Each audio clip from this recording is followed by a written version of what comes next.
ត្រីស្រីហើយនឹងបងធ្លាប់បានឆ្លើយឆ្លងបងហើយនឹងអូនចូលបងរំភើយរាត្រីស្ងាត់សូនចាន់ចោលលឿនឆ្ងាយបន្តិចម្ដងតារាប្រងព្រាតរាយលើមេឃីដេដាំងកិដនីរាប់មិនបានផងដូ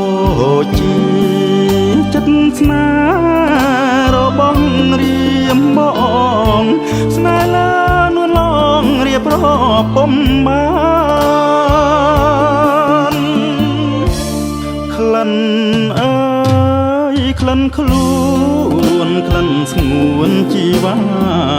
អោបធ្នមកាលណាក្លិនអើយជាប់ប្រាណក្រអូបក្លែបក្លិនស្រស់កែវកល្យានគ្មានអ្វីស្មើបានក្លិនប្រាណពុំងារសូចង់រត់យំកណ្ដាលរាត្រី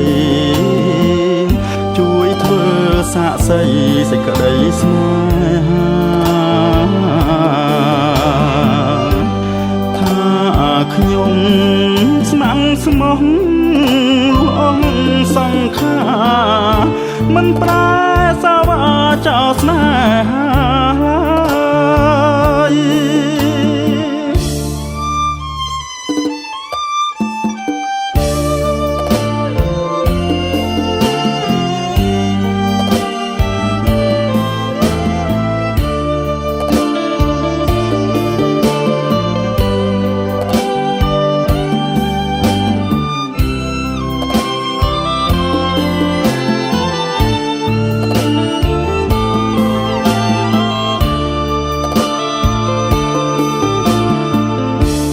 ក្លិនអើយក្លិនខ្លួនក្លិនស្ងួនជីវ៉ា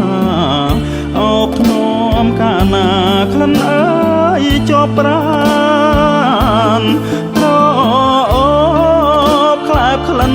ស្រស់កែវកល្យានមានអ្វីស្មើបានក្លិនប្រាណពុំងារចង់រត់យំកណ្ដាលរាត្រីជួយធ្វើសាក្សីសេចក្តីស្នេហាថាខ្ញុំស្ម័គ្រស្មោះលួងសង្ខាមិនប្រ